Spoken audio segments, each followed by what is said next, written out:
Voilà, bonjour. Bonjour. Bonjour, cher ami et confrère Ghislain Lévy. C'est le plaisir de recevoir aujourd'hui, au nom de l'association toulousaine Psychiatre 31 et la SPF, Ghislain Lévy, membre du quatrième groupe, auteur de très nombreux ouvrages. Dans les derniers, La vie partielle, L'ivresse du pire. Il y a aussi Survivre à l'indifférence. Et ce dernier ouvrage dont je vous remontre la couverture, chez Campagne Première, Malaise dans la fraternité. Bonjour Ghislain. Bonjour. Ghislain nous offre un livre très, très riche, très dense, avec beaucoup d'incidences et de notions nouvelles, d'hypothèses nouvelles sur la question du malaise dans la fraternité, de la question de ce premier fratricide représenté par le meurtre d'Abel par son frère aîné Caïn, qui inaugure le récit biblique et qui montre la face obscure du lien de fraternité qui est au fondement de toutes les organisations humaines et des institutions sociales, hein, tu dis dans ton livre. Euh, L'attachement primitif des frères se fonde sur une hostilité primitive, hein, dont tu vas explorer toutes les facettes. Euh, et la haine est une passion pure, hein, et le haineux, effectivement, comme nous en discutions au déjeuner, est obsédé par l'objet, Tout hein, à fait. l'objet de sa haine. Euh, L'interdit du meurtre est un des deux grands interdits fondamentaux qui font l'humanité, avec l'interdit de l'inceste. Et une des grandes figures mythiques de l'interdit du meurtre, donc c'est le geste de Caïn, dont l'image historique majeure est celle, je dirais, en Occident, des crimes nazis. Euh, voilà. Euh, alors, alors d'abord, juste pour. Parce que la semaine dernière, je faisais mon séminaire sur la pensée chinoise et ce meurtre d'Abel par Caïn est au fondement de notre tradition judéo-chrétienne.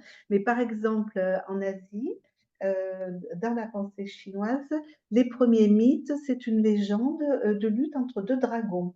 Le dragon noir, Baizi, contre le dragon blanc, Hades. Et pour régler le conflit autrement que par le meurtre, les dieux ont inventé le jeu de go, c'est-à-dire une possibilité de jouer qui puisse canaliser, je dirais, les pulsions destructrices. Alors, il faudrait peut-être faire une analyse sur les orientations après politiques que ça aurait pu induire et de société. Voilà. Tu es reparti de ce complexe fraternel décrit par Lacan et qu'avait approfondi aussi René Caès. Excusez-moi, j'admets en même temps les nouveaux arrivants, qui rassemble un ensemble de représentations et d'investissements inconscients constitués à partir des fantasmes inconscients et des relations intersubjectives entre des sujets désirants, hein, mais qui va permettre à la personne de prendre sa place, de s'inscrire, de prendre sa place en tant que sujet désirant, hein, et qui s'ouvrira ensuite sur le complexe d'Oedipe. Lacan l'avait théorisé peu après sa théorisation du stade du miroir dans les années 38. Euh, et un complexe qu'il avait, tu le reprends aussi dans le livre, déplié à partir du triangle préoedipien, mère, enfant, phallus. Voilà. Et il le dégagera aussi à partir du complexe du sevrage, comme complexe de l'intrus, hein, qu'il a totalement illustré avec l'Invidia de Saint-Augustin, et qui détermine aussi problématique toute la question du rapport du sujet au semblable, à l'autre, et à la question de l'altérité. Hein, voilà.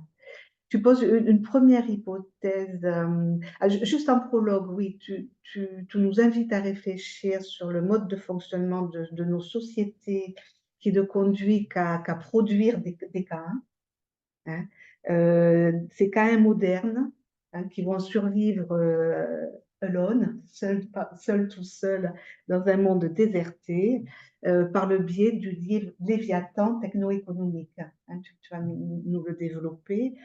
Euh, mais alors, ce que j'ai trouvé intéressant, c'est que ce Léviathan, tu le poses comme mythe. Hein, voilà. Effectivement, notre époque contemporaine manquerait de grands mythes. Tout le monde se plaint qu'il n'y a pas de grands mythes, de grands récits qui puissent réorienter l'idéal commun. Mais tu pointes qu'il y a déjà peut-être un mythe idéologique là, mais qui aurait pris cette place. Donc, c'est un profond malaise qui fait dans le lien de la relation humaine. Alors, moi, c'est des questions sur lesquelles aussi je travaille depuis longtemps, notamment avec la question de la pensée chinoise ou dans la pensée confucéenne, ce qui fait vivre en homme, c'est la relation à autrui. Hein. Et dans ce sentiment de gène confucéen, le, le moment de perfection, de sentiment d'humanité que peut atteindre un homme par un travail sur lui-même. Voilà. Et moi, ça fait des années que dans mes écrits, je dis que la société actuelle fait voler en éclats le lien à l'autre. Hein, et ne va produire que du meurtre à grande échelle. Hein. Et tu dis dans le livre que ce malaise ne produit que des réalités sans sujet, des réalités sans autres, donc, en ne produisant que des sujets coupés de leur chair propre, peut-être par l'idéologie technique, et dont la chair va être artificielle ou se voudrait artificielle. Au Japon, il y a des restaurants dans lesquels les gens qui vivent seuls viennent manger seuls et ne veulent être absolument dérangés par personne d'autre. Voilà. Donc, ils mettent un panneau, donc un serveur qui ne leur adresse surtout pas la parole, ils commandent. Bientôt, ils vont pouvoir commander avec le robot directement. Voilà. Ça me fait associer aussi avec une petite clinique un patient qui a été complètement choqué d'une rencontre sexuelle, à mon avis, un peu trop rapide avec une femme, chez qui il est arrivé. Cette femme parlait à son robot et à son chien. Il s'est senti pris d'une angoisse effroyable et il n'a pensé que fuir. Voilà. Donc, cette, je dis encore deux, trois trucs. Après, tu vas nous montrer les magnifiques tableaux sur lesquels tu as travaillé. Euh, Ton hypothèse, ta première hypothèse très intéressante, je trouve, c'est de faire d'Abel l'incarnation de la figure de l'altérité radicale du féminin, hein, qui va être mise à mort, hein, par le geste de Caïn, et que l'on voit dans le magnifique tableau de William Bugoro. Peut-être que je vais commencer par, c'est le deuxième, par vous montrer, avec le reflet, je ne sais pas si le vous... Ouais. William Bugoro, 1888, vous pouvez le trouver sur Internet. Ce corps lascif abandonné, évoquant des traits féminins. Donc, dans cette fabrique de Caïn, dont l'objet de haine va être la question de la pure différence. Hein, voilà. Dans ces, tu développes tout un gros chapitre très intéressant aussi sur la question de la jalousie envieuse. Hein, parce que le frère, dans la construction du sujet, est support d'identification. Hein, mais dans ce process d'identification s'origine l'agressivité, hein, toujours présente. Et dans les confusions entre moi et l'autre, cela va être au cœur de cette jalousie envieuse qui se déploie dans tous les milieux, hein, je dirais jusque dans les milieux peut-être analytiques aussi. Voilà. La solution, une des solutions dans les pistes que tu proposes serait d'arriver à faire ce deuil de soi.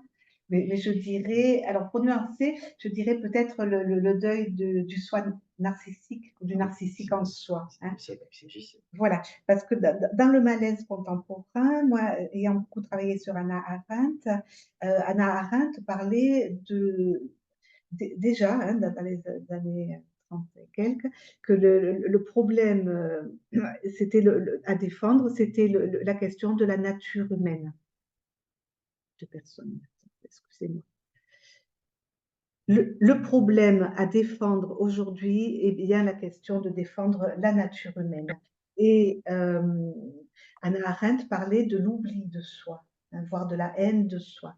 Donc, c'est à différencier de ce deuil de soi que tu proposes, dans ce deuil narcissique, hein, de soi. Et qui est à l'origine de ces haines fratricides, où le moment de la quête d'exister n'existe qu'au prix du meurtre de l'autre. Et tu poses aussi l'hypothèse que cela origine le mal au cœur du sujet humain, hein, cette question-là. Tu en développes toute une partie aussi au niveau politique, hein, dans l'ouverture vers cette passion du pouvoir et qui conduit à ces haines et à ces constructions, voire d'États caïns, d'États voyous, qui conduisent l'humanité à des catastrophes. Euh, alors, j'écoutais une émission sur le philosophe Le Fort qui avait travaillé sur la démocratie, qui pour lui, le lieu du pouvoir doit rester vide. Voilà. C'est un lieu d'autorité qui doit être occupé temporairement, mais qui doit rester vide. Et celui qui s'attribue d'office cette autorité-là, c'est un moyen. Voilà. Donc le monde en ce moment évolue vers des états caïns qui proposent un enfermement de l'humain vers une voie possible qu'à construire du Caïn. Voilà. Je te laisse ouvert la parole pour commencer à échanger. Voilà. Merci, Monique. D'abord, je voudrais te remercier de ton invitation. Ça me touche beaucoup. Et puis, je voudrais remercier aussi toutes celles et ceux qui sont présents par virtualité, Zoom. Euh, Tu as parfaitement bien cadré, mis en place, disons, le théâtre même de mon livre, on va dire comme ça, hein, qu'il faudrait, peut-être sur lequel je voudrais dire quelques mots quant à sa préhistoire, on va dire, puisqu'il est Oui. venu d'un projet que j'avais d'écrire sur la question du frère, précisément, et à propos d'une conférence que j'ai faite à Québec sur le thème de la férocité, c'est-à-dire sur cette chimère sémantique qui contient à la fois le thème de férocité et celui de fraternité. C'est un composite qui aurait dit, en quelque sorte, une question qui me taraudait du point de vue clinique, à savoir l'importance que j'entendais dans les séances, l'importance de la jalousie, la haine entre les frères et les sœurs, cette rivalité souvent effroyable, une férocité dont ils avaient bien du mal à se remettre et qui entamait toute l'histoire à la fois singulière de chacun, et puis les histoires familiales et les histoires transgénérationnelles. Donc j'étais frappé par l'importance que ça avait cliniquement au regard d'une certaine, une relative, euh, euh, peu de présence finalement, sauf quelques-unes dont tu fais partie, de ceux qui ont réfléchi vraiment sur la question du frère, de la sœur et de ces conflictualités. Et je trouvais qu'il y avait un écart qui me paraissait flagrant de l'importance clinique de cette symptomatologie et une certaine réserve théorico-clinique, on va dire, en regard. Et donc, je m'étais interrogé sur ce hiatus. Et moi, ça me posait problème.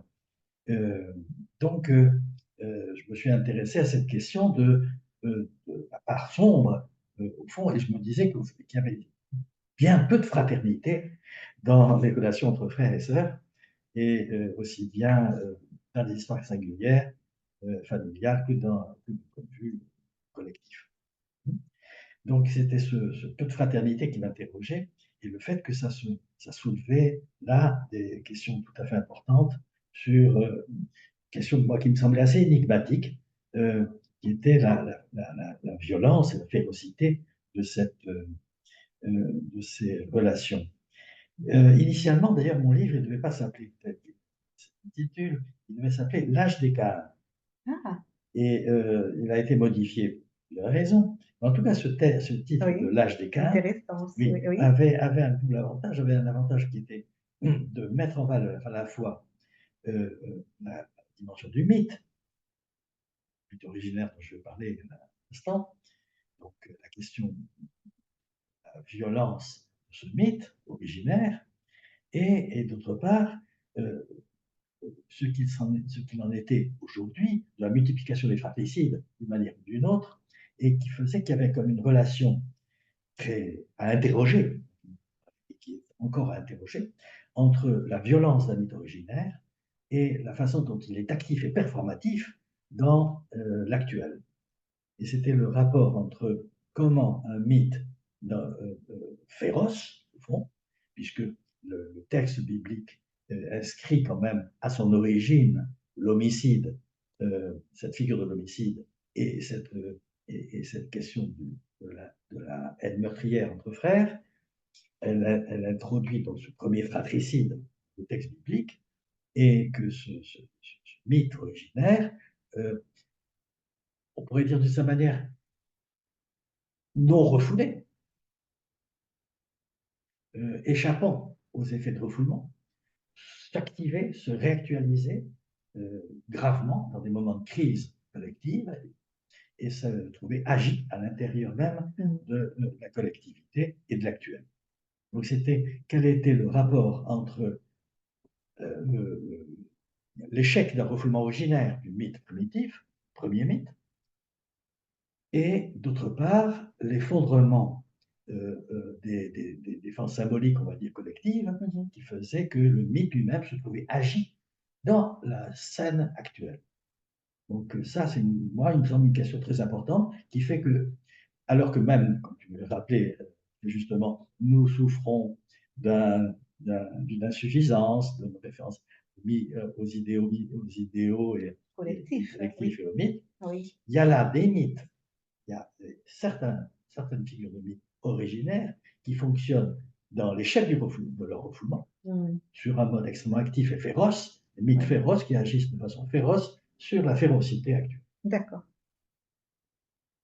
Très important. Donc ça me paraissait extrêmement important fait. d'interroger, au fond, ce qu'il en est à ce moment-là précis, quand le mythe originaire vient en congruence avec l'actuel, la temporalité actuelle, comme si, au fond, il y avait une sidération des temps, et que le temps mythique et le temps actuel fonctionnaient comme hors temps, qu'il y avait une espèce de dimension hors historicité.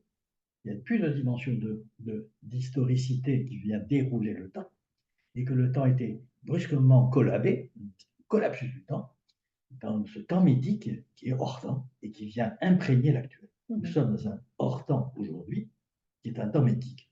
C'est ça que je veux dire. Nous sommes dans le mythe. Quand nous sommes dans le meurtre, nous sommes dans le mythe. Et chaque fois qu'il est question de fratricide aujourd'hui, c'est la réactualisation, la réactivation du temps mythique. C'est très important ça. Redis-le parce que j'ai un collègue de Perpignan qui vient de se... Oui, je disais simplement que la congruence brutale entre le temps mythique et le temps actuel venait se collaber, en fait, collapsus des temps, qui faisait que ça faisait que le temps historique, c'est-à-dire le temps des déroulements dans lequel nous vivons, se trouvait soudain sidéré dans l'imaginaire, je veux dire, hein, et dans les représentations que nous avons, sidéré, et que nous étions aujourd'hui précisément dans du temps mythique.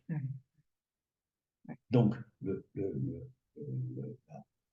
la référence à Abel-Ekal, loin d'être une référence historique autrefois, préhistorique, on pourrait dire, fait que l'originaire devient actuel. Et ça, on le voit dans certaines pathologies, évidemment, quand les refoulements originaires s'effondrent, hein, entraînant précisément passage à l'acte, et nous sommes un passage à l'acte du mythe. D'accord. Très important. Donc c'était ça que je voulais approcher dans mon livre comme temps fondamental, et j'ai essayé de venir à des iconographies qui venaient illustrer un petit peu, qui venaient nous donner des représentations, des tentatives de représentation de ces scènes, et en particulier je me suis plongé dans l'iconographie de présenter celle Oui, de de Carnéo, qui est très Carnéo, très fort. Ah oui. qui est Ah, je vous montre le tableau du XVIIe fin du siècle. XVIIe. Ah, je sais si vous le voyez bien. Vous voyez pas très bien les couleurs, mais regardez-le sur Internet pour voir les couleurs des chairs, des peaux. Carnéo, Antonio Carnéo. Hein. Ouais. Très bien. Et c'est donc en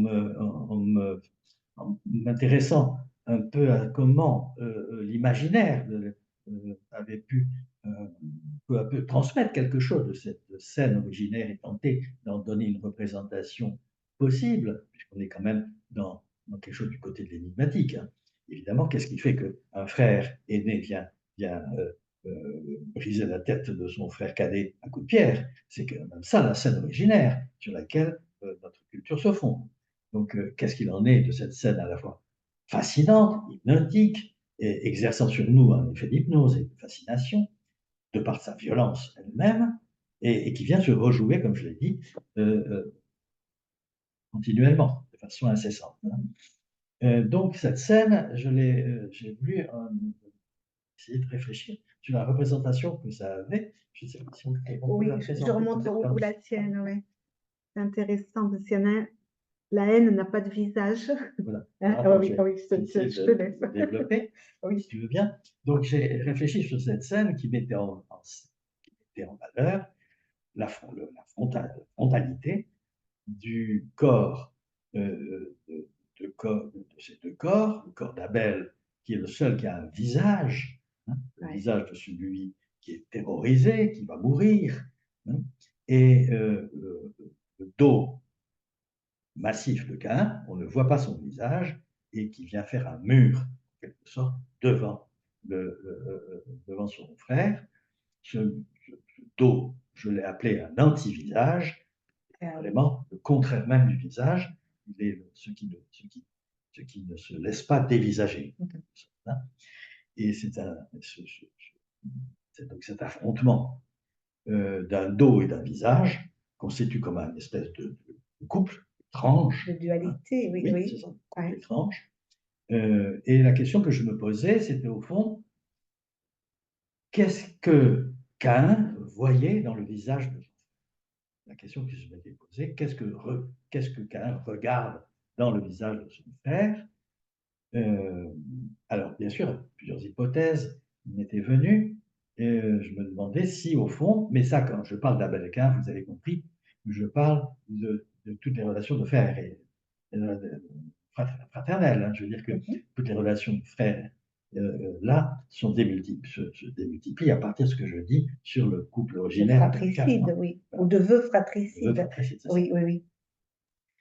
Donc, qu'est-ce que revoit dans le visage de son frère qui l'amène à le massacrer? On pourrait dire à la première approximation que c'est ce qu'il cherche à massacrer, c'est l'amour. Le visage d'Abel porte les marques de l'amour du père. Et ça, c'est insupportable. Il y a quelque chose de l'inégalité.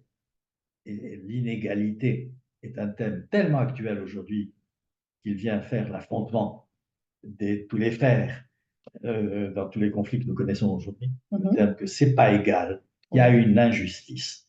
Qui a commencé? C'est l'injustice. Hein? L'injustice originaire. Cette injustice, elle est énigmatique. On ne sait pas d'où elle vient, pourquoi. Pourquoi l'un est préféré à l'autre? Ce qui est le drame de l'humanité. Pourquoi l'un est préféré à l'autre? Pourquoi l'un est aimé plus que l'autre? Et ça, c'est ce qui fait le caractère sanglant de tous les conflits d'hier et d'aujourd'hui. ce qui est mis en scène dans cette scène dont on parle, c'est précisément les traces que porte le visage d'Abel comme le mieux aimé, le plus aimé, l'élu. Hein. Et l'élu, c'est que dans toutes les formes d'antisémitisme, par exemple, viennent attaquer précisément le peuple juif comme Oh là le là, peuple élu. on est dans une bêtise. Et il me surgit rien du tout, là. Ah, ça y est, on est revenu. Ouf, vous nous entendez? Oui, oui, on vous entend. Pardon. Excusez-nous, c'est le Léviathan techno-économique. Nous avons dû ajouter la carte bleue au milieu. Pas grave. Voilà, Merci. excusez-moi, Bah, écoute, j'essaie de faire au plus vite. je te remercie infiniment. J'ai perdu mon sang-froid moi depuis longtemps. Reprenons. Bon, on va reprendre. Oui, bah, j'en étais donc à vous dire combien euh, euh, les traces de l'amour du père sur le visage d'Abel étaient totalement intolérables, au point qu'on pourrait dire que Caïn, que le frère aîné, ne voit plus dans le visage de son frère que cet amour qui lui masque complètement autre chose. Il devient aveugle à la possibilité de reconnaître dans son frère précisément le plus proche, Oui. celui qui est le plus proche, et d'une sa mère, il ne le reconnaît plus. C'est-à-dire comme si, au fond, la jalousie, la différence de traitement, la haine envers celui qui est le plus aimé, devenait une espèce de voile qui interdisait, qui empêchait, qui rendait aveugle le frère de reconnaître son frère. On pourrait dire, au fond, que d'une certaine manière, la relation fratricide devient à ce moment-là une relation auto-immune. C'est-à-dire Oui, que oui. comme dans les cancers, les cellules cancéreuses ne reconnaissent plus les cellules dont elles proviennent elles-mêmes et elles ne reconnaissent plus en quelque sorte le corps dont elles proviennent et elles se mettent à attaquer leur propre corps. Et au fond, on pourrait dire, dans ce sens-là, que Caïn on pourrait dire d'une certaine manière, est dans une réaction auto-immune.